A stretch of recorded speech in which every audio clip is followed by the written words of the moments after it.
What's up guys, of Daggers and Darkness. Today I'm going to talk about, we'll do another comparison of the G36 compared to the M4A1. So basically I use both these blasters at skirmishes at multiple different events I go to. These are my kind of two go-to blasters. I still use my M4 STD Gen 6. It still works perfectly fine for me. I get it out every now and then. Obviously it doesn't have the range of the M4A1 or the firepower, but of the G36, but I still like it, so it's something I still use. But ultimately, I just wanted to compare a couple of things, a couple of features. Obviously, you know, I've been through it kind of before, but I kind of just wanted to do a retake, considering I've used it a lot more now. It's skirmish tested. So guys, if you want to play a bit tactical, a bit sit back, obviously your G36 is definitely something better to go for. It might have not as much range, and you might be like, oh, why would you sit back if you don't have much range? It's quieter. And it has single shot. And people are like, oh, I'd rather just spray and pray. M4A1, double drum mag, single drum mag, perfectly fine. If you want to conserve the gel balls you're using, you use your 230 magazine capacity mechanical magazine. If you want to go through running gun style, like run and gun style, the M4A1, 11.1 volt battery, and you're perfectly fine to go. That's, you know, perfect for you, and that's, you know, it's going to work fine. But if you want to sit back, a little bit more stealth element, a little bit more, you know, just a little bit more like just kind of tactical, I don't know, a little bit more tactics to it, you know, you want to sit back, observe, you know, go for the G36. Even using it on full auto is perfectly fine. I do like my semi shot. I like that ability. You know, you're not going through as gels, not nearly as quick as you normally would.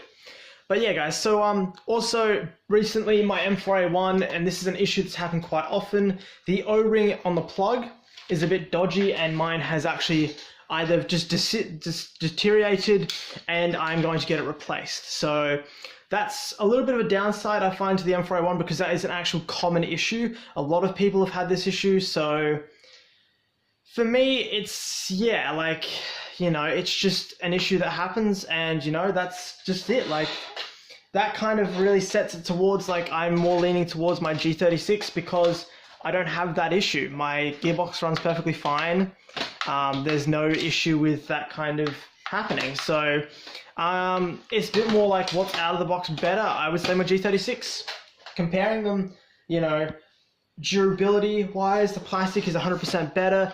Yes, you don't have some of the internal things that you would have, like, you know, a motor magazine. You don't have drum magazines.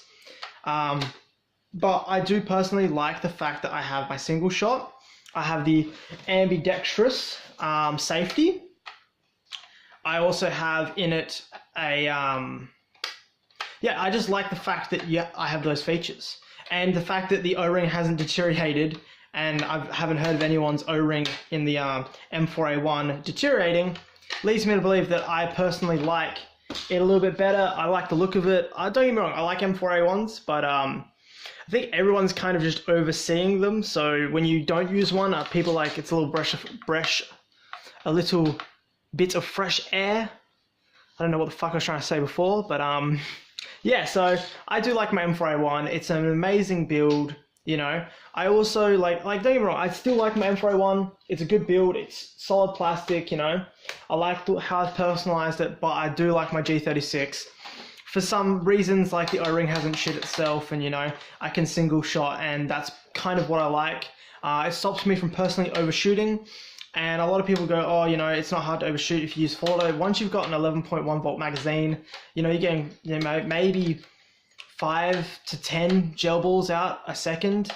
I don't know if that's accurate, because, like, obviously I'm having issues with my O-ring, so I can't test that right now.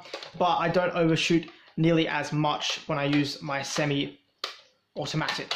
And when I use fully automatic, and it's locked to fully automatic like my M4A1, you know, it's a lot easier to overshoot. I mean, yes, you can run in and gun, but, you know, I don't particularly want to overshoot people. I don't want to make them, you know, not enjoy the sport, because, you know, it's just a sport, guys. And, you know, if you start, like, annoying people in the hobby by overshooting, not calling hits, blind firing and that, either they don't rock up again, or, you know, you kind of just kill the community on the inside. So, yeah, like, yeah, it's just an interesting thing, guys. I just thought I would let you know my version, or my opinion now after having these game tested. And yeah, guys, I'm looking forward to some skirmishes coming up, so I will keep you guys informed. Probably going to film the next one. If the weather's looking good, I will definitely film. I will use my phone this time. And yeah, peace out, guys, and I'll catch you next time.